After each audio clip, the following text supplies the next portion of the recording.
भोजपुरी की नई जानकारी के लिए हमारे साथ जुड़े ये लाल रंग का सब्सक्राइब बटन क्लिक करें और बेल आइकन को दबाएं, जिससे नई वीडियो की जानकारी आप तक पहुंच जाए। जान लीजिए, सब्सक्राइब करना बिल्कुल फ्री है।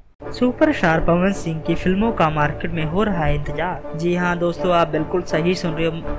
सुपरस्टार पवन सिंह की फिल्मों का मार्केट में हो रहा है इंतजार। दोस्तों, जैसा कि आप लोग जानते हो, हाल ही में रिलीज हुई फिल्म सत्या ने बॉक्स ऑफिस की दुनिया में बहुत बड़ा इतिहास बनाया और बहुत ही अच्छा बॉक्स ऑफिस कलेक्शन किया। तो इसी को देखते हुए फिल्म पवन सिंह की कई आ रही है, जैसे कि तबादला, चैलेंज और अर्जुन पंडित और बहुत सी फिल्में पवन सिंह की शूटिंग हो रही है।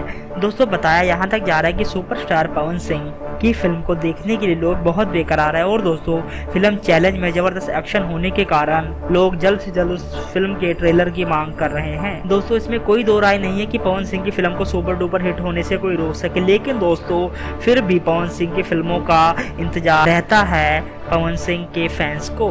और दोस्तों, पवन सिंह को भी पता है मेरी फिल्में सुपर डुपर हिट हो जाएंगी, लेकिन दोस्तों इसके बावजूद भी पवन सिंह हमेशा ही मेहनत करके अपने फैंस के लिए अच्छी से अच्छी चीज लाते रहते हैं। धन्यवाद।